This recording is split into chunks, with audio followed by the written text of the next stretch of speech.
So let's talk about the pH of polyprotic acids. So polyprotic means more than one H, right? So like H2SO3 or H3PO4, H3PO3.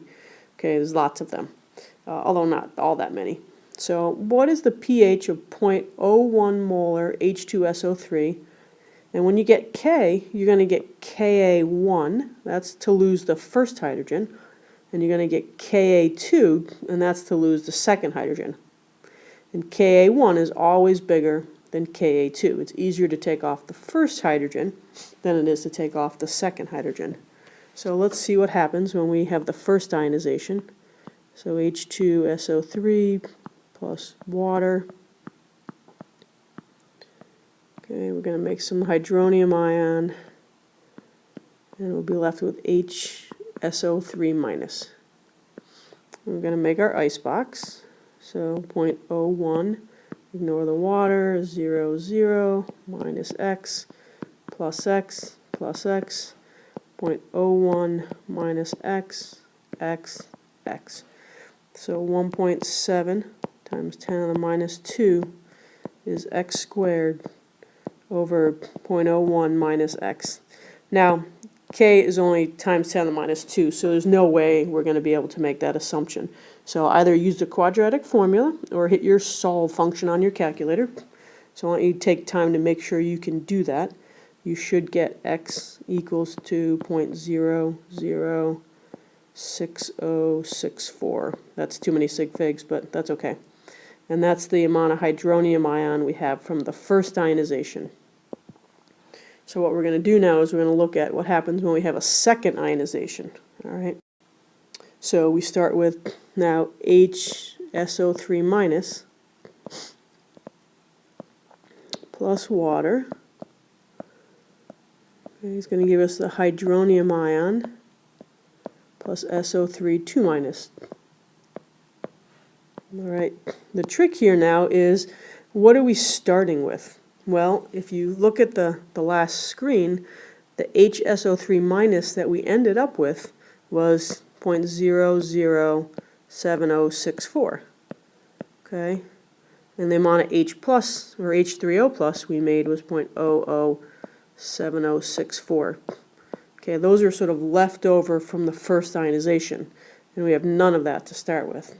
So, minus x plus x plus x, 0.007064 minus x, 0.007064 plus x, and x. And Ka2 was 6.0 times 10 to the minus 8. So that's going to be 0.007064 plus x times x over 0.007064 minus x. And we should easily be able to assume x is much, much smaller than 0.007064, right? Because Ka is tiny, so that assumption is going to be valid. So by doing that, this is going to disappear, and this is going to disappear, okay? Now, what that gives us is 0.007064x over 0.007064. So this is going to cross out as well, and you get x equals 6.0 times 10 to the minus 8 molar. Okay? For the second ionization, the x actually always equals the Ka2. So we're trying to find the pH. So now we've got some H plus, H3O plus from the first ionization, and some H3O plus from the second ionization. First ionization, the H3O plus, we got 0.007064 molar. And from the second one, we got that little tiny number, all right, of 6.0 times 10 to the minus 8 molar. So if we add those up, that second number is so tiny that it doesn't actually change the first one, right? This, by the way, is always going to be true. When you have a diprotic or triprotic acid, only the first ionization matters, okay? the amount of H plus or H3O plus from the second ionization is always going to be so small that you can ignore it. So only the first ionization matters. If you're just looking for pH, you don't ever even have to do the second ionization. It'll always be true.